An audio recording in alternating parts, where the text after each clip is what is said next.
everyone, welcome back to the channel. In today's video, I will show you how to manage your projects in WiseCut and explain exactly what managing a project means.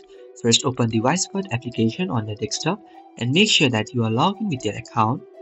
From the home page, you will see the recent projects section where all your saved projects appears. In the WiseCut, managing a project means organizing and working with your saved videos. It includes opening a project, previewing and exporting the video, as well as deciding which edits or settings to apply. Click on a project in the recent projects. Now you will be redirected to the clips page which shows your video thumbnails. Here you will get two main actions: scissor icon to open the editor to continue editing and download icon to export the video directly. By choosing what to do, you are actively managing the project. Click on the scissor icon.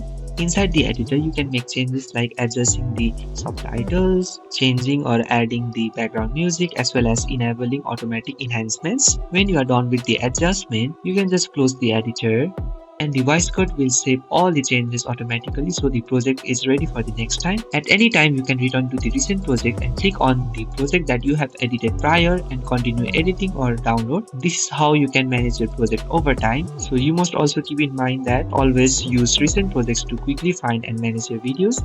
Remember, managing is all about opening, editing and exporting your saved projects. So if you find this video helpful, please do not forget to like and subscribe to the channel. Thank you for watching and I will see you in the next video with more WiseCut tutorials.